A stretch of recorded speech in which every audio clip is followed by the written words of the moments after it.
ஒரு காடு. அந்த காட்டிலே 3 திருடர்கள். ஒருவனுடைய ஞான செல்வத்தை பிடுங்கிக் கொண்டு 3 பேரும் ஓடினார்கள். முதல் 2 பேர் இவனை கட்டி போட்டு விட்டார்கள். கொஞ்ச நேரம் ஆயிற்று. 3வது திருடன் மட்டும் திரும்பி வந்தான். இவன் கட்டுக்களை அவிழ்த்து விட்டான். வீட்டுக்கு வழிகாட்டினான். வீடு வரை வந்தான். வீட்டுக்குள் போகவில்லை. வேண்டாம், நான் போகிறேன், இனிமேல் இருந்தால் போலீஸ் பிடித்து கொள்ளும் என்று 3வது திருடன் போய்விட்டான். இதுதான் நம்முடைய வாழ்க்கை.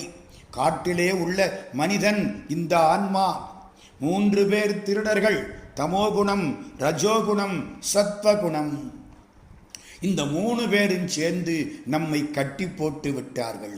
ஞான செல்வத்தை பிடுங்கிக் கொண்டு தமோகுணமும் ரஜோகுணமும் நம்மை கட்டி போட்டு விட்டு போய்விட்டார்.